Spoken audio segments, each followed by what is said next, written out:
HarperCollins presents Good Girl, Bad Blood by Holly Jackson. Read by Kristen Atherton, Luke Polly, Claire Corbett, Jot Davis, Richard Hughes, and Mariam Grace. This audiobook contains mature content and adult themes.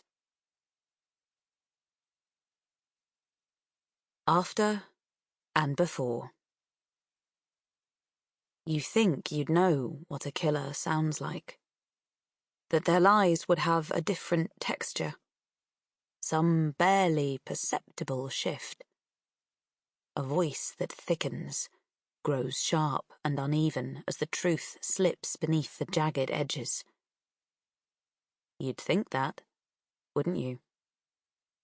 Everyone thinks they'd know, if it came down to it. But Pip hadn't. It's such a tragedy what happened in the end. Sitting across from him, looking into his kind, crinkled eyes, her phone between them, recording every sound and sniff and throat-clearing huff. She'd believed it all. Every word. Pip traced her fingers across the mousepad, skipping the audio file back again. It's such a tragedy what happened in the end. Elliot Ward's voice rang out from the speakers once more, filling her darkened bedroom, filling her head. Stop, click, repeat. It's such a tragedy what happened in the end. She'd listened to it maybe 100 times, maybe even 1,000. And there was nothing. No giveaway. No change as he slipped between lies and half-truths. The man she'd once looked to as an almost father. But then, Pip had lied too, hadn't she? And she could tell herself she'd done it to protect the people she loved. But wasn't that the exact same reason Elliot gave? Pip ignored that voice in her head. The truth was out. Most of it. And that's the thing she clung to. She kept going, on to the other part that made her hairs stand on end. And do you think Sal killed Andy?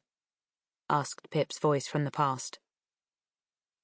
He was such a lovely kid, but considering the evidence, I don't see how he couldn't have done it.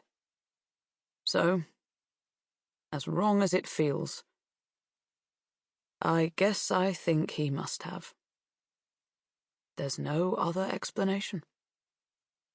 Pip's door pushed inward with a slap. What are you doing? Interrupted a voice from right now, one that lifted with a smirk because he knew damn well what she was doing. You scared me, Ravi, she said, annoyed, darting forward to pause the audio. Ravi didn't need to hear Elliot Ward's voice. Not ever again. You're sitting here in the dark, listening to that, but I'm the scary one?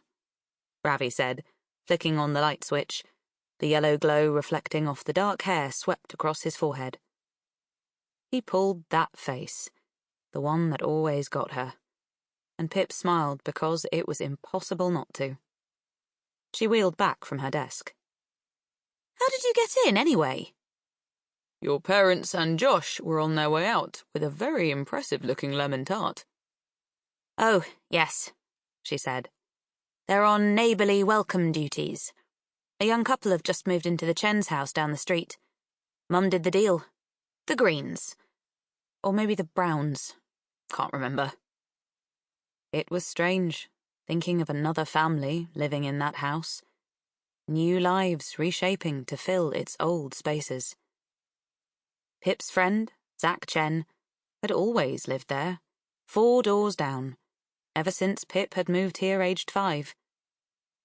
It wasn't a real goodbye. She still saw Zach at school every day, but his parents had decided they could no longer live in this town, not after all that trouble.